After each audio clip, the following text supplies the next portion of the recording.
ഇന്ത്യയുടെ ആദ്യ വനിതാ രാഷ്ട്രപതി പ്രതിഭ പാട്ടീൽ. ഇന്ത്യയുടെ ആദ്യ വനിതാ Lok Sabha speaker Meera Kumar. Sodium bicarbonate എന്തിന്റെ ശാസ്ത്രീയ നാമമാണ്? അപ്പക്കാരം. സോഡിയം കാർബണേറ്റ് എന്തിന്റെ ശാസ്ത്രീയ നാമമാണ്? Washing soda. ഇന്ത്യയിലെ ആദ്യ സിനിമ പുണ്ടാലിക്. പൂർണ്ണമായി ഇന്ത്യയിൽ നിർമ്മിച്ച ആദ്യ സിനിമ രാജാ ഹരിശ്ചന്ദ്ര. ഇന്ത്യയിലെ ആദ്യ ശബ്ദചിത്രം ആലം ആര. ഇന്ത്യയിലെ ആദ്യ കളർ ചിത്രം കിസാൻ കന്യ. മലയാളത്തിലെ ആദ്യ നോവൽ കുന്തലത. മലയാളത്തിലെ ലക്ഷണയുക്തമായ ആദ്യ നോവൽ ഇന്ദുലേഖ. നൈട്രജൻ കണ്ടുപിടിച്ചതാര്? Daniel Rutherford. ഹൈഡ്രജൻ കണ്ടുപിടിച്ചത് ഹെൻറി കാവൻഡിഷ്.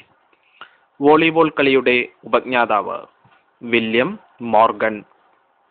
ബാസ്കറ്റ്ബോൾ കളിയുടെ ഉപജ്ഞാതാവ് ജെയിംസ് നെയിംസ്മിത്ത്.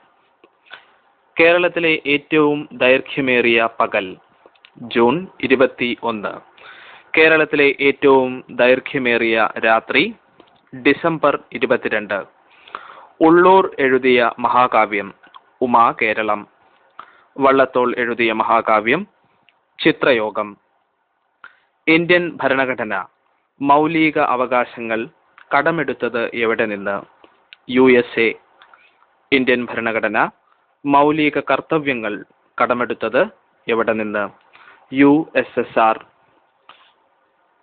കേരളത്തിലെ ആദ്യ ഡോൾബി സ്റ്റീരിയോ ചിത്രം കാലാപാനി 1996.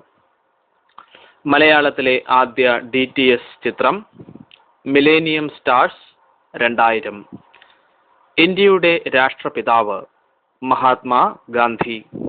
ഇന്ത്യയുടെ രാഷ്ട്രശില്പി ജവഹർലാൽ നെഹ്റു. മലയാളത്തിലെ ആദ്യ നാടകം മണിപ്രവാള ശാകുന്തളം. മലയാളത്തിലെ ആദ്യ രാഷ്ട്രീയ നാടകം പാട്ടബാക്കി. കാസ്റ്റിക് പൊട്ടാഷിന്റെ ശാസ്ത്രീയ നാമം പൊട്ടാസ്യം ഹൈഡ്രോക്സൈഡ്. കാസ്റ്റിക് സോഡയുടെ ശാസ്ത്രീയ നാമം സോഡിയം ഹൈഡ്രോക്സൈഡ്. ഭൂവൽക്കത്തിൽ ഏറ്റവും അധികമുള്ള മൂലകം